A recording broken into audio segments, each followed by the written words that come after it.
Today, the U.S. government is trying to peel back more layers of what officials say are massive and complex efforts underway to influence your vote in the upcoming election. One part of these alleged plots replacing your average 2016 Russian social media bots with actual conservative Americans, right-wing influencers with a combined millions of followers, influencers promoted by Elon Musk, some visited by Republican politicians such as former President Trump, people who attack anyone pushing for aid to Ukraine, seeking to discredit traditional news organizations.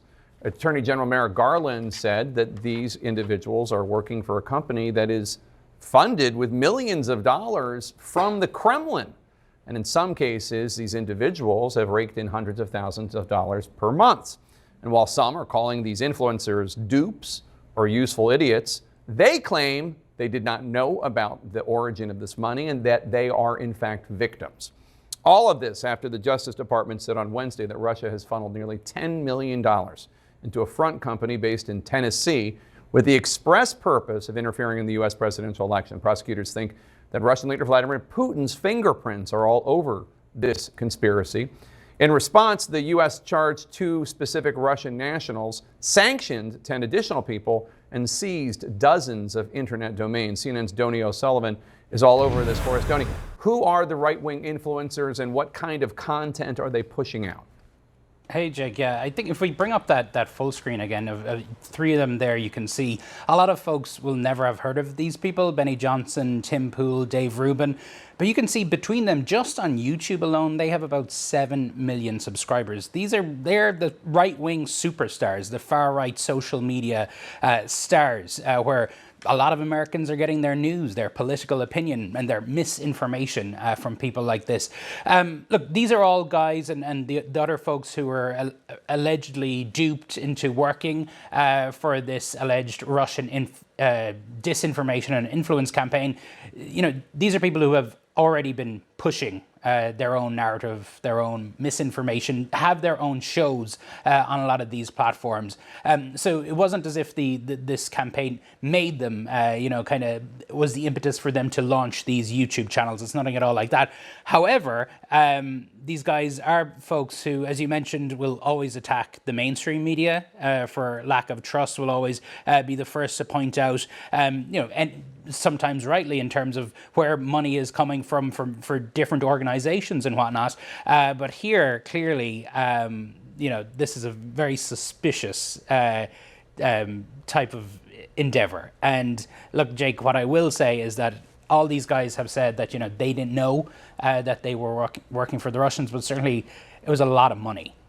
Yeah, it's kind of unusual to be paid $400,000 to do a few YouTube videos every week. It would be nice, yeah. Yeah, it's nice work if you can get it, yeah. Comrade. But tell us more about Tenet Media, which is this organization that at question here. Yeah, and so Tenet Media was basically a front organization. What the DOJ alleges is that Russian operatives co-opted some people here in the US and in Canada to basically set up this company. And they were the face of the company. They went and hired these influencers. And basically Tenet, a lot of its content is still actually live online. You can see some of these American far-right influencers like Benny Johnson, Tim Pool, and Dave Rubin on the Tenet channel. And basically, essentially what the Russians got here was a licensing deal. They were able to take content from these guys and push it on whatever channels they wanted. And look, Jake, the indictment is pretty fascinating to read in that, remember back to 2016 where it was kind of Russian trolls and bots and things like that? Well, now you're kind of looking at them right there on screen. These are the equivalent in 2024. Of course, again, important to point out that these people say they were unwitting, that they didn't know what they were doing. Interesting. Donny O'Sullivan, thanks so much. Joining us now to discuss, the former director of the Cybersecurity and Infrastructure Security Agency, Chris Krebs, and the former Deputy Assistant Secretary of Defense for Russia, Ukraine, and Eurasia, Evelyn Farkas. Chris, you say this might actually just be the tip of the iceberg. You've actually been digging into these alleged Russian-backed efforts known as Doppelganger. Tell us more about that. So look, if you think back to 2016, the intelligence community assessment detailed a multi-pronged effort to interfere in that election. There was hacking election infrastructure, there was hack and leak campaigns against campaign officials, and then there's this broader disinformation.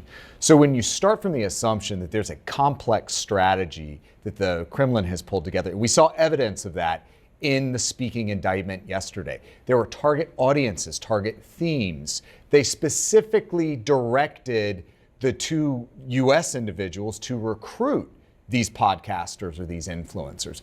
Very well thought out, but this is just one facet. We also saw the doppelganger part. Doppelganger is basically the evolution of the Internet Research Agency, who Yevgeny Prigozhin ran out of St. Petersburg, that actually operated those bots, or those accounts rather, on social media. So we're seeing what we, I think, usually look back and say, okay, what'd they do last time? We need to be ready for that.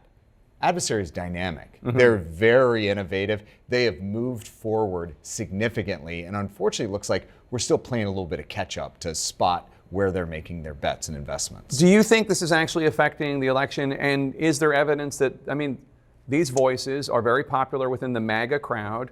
They might have helped knock out Nikki Haley. They might have almost helped knock out aid to Ukraine, right? Yeah, so what I think is that it's difficult tactically, and I mean specific outcomes, getting a voter to change their mind on how they're going to vote is very difficult in these propaganda, these disinformation campaigns. But the more strategic outcome of shaping the larger information environment and undercutting trust in public institutions, for instance, that is where I think we probably see the most impact.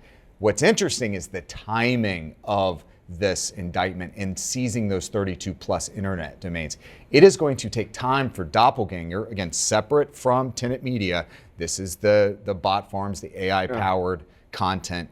It's going to take time for them to reconstitute those websites and get that level of engagement back up to where they were previously. Evelyn, what is the Kremlin's, what are some of their priorities here? What are they trying to achieve here? Yeah, I mean, I think first and foremost, they would like to have Donald Trump back in office, because Donald Trump has said, that he will end the war with Ukraine that Russia launched overnight. And most people understand that to mean that Ukraine will have to capitulate.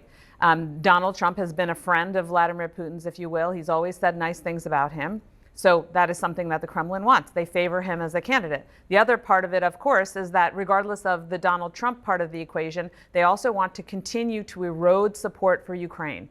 Russia believes that this is a war of attrition that they can win. If they keep fighting because they have more men, they have more material, they have more money, that they can just basically run down the Ukrainians and essentially also get us to back away from the Ukrainians. And if the American public, if members of Congress start to buy into this narrative that they shouldn't support Ukraine, then the Russians have also succeeded. Well, we should note that after the indictment came down, Putin did something, basically a troll, with an endorsement of Vice President Harris, which we know he doesn't believe. National Security Council spokesman John Kirby told reporters today, quote, "We would greatly appreciate it if Mr. Putin would A, stop talking about our election, and B, stop interfering in it." Obviously, Putin's not going to just stop. But what would make Putin stop?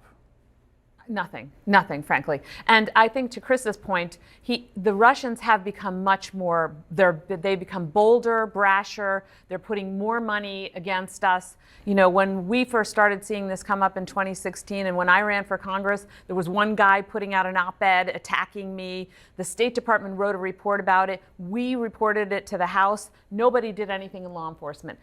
People just didn't understand. They didn't pay attention to how the Russians were using all kinds of people. Again, that guy was a Russian. We have Dmitry Sines, who's a think tanker, has run around this town, also spreading, I guess, disinformation on RT and other places. We don't know how much money has frankly come into our whole campaign electoral system from Russian sources. So they're using all of these tactics, but using them much more brashly, much more kind of out in the open almost, because I think they feel like they got away with it in the past. There's also, we should note, an effort by the Chinese to do it, except in different ways, right? The Chinese have given money, or the Chinese government money has gone to Code Pink, which all of a sudden isn't offended by the Uyghur genocide anymore. And then there was this aid to Cuomo and Hochul in New York, who apparently helped block diplomacy with Taiwan.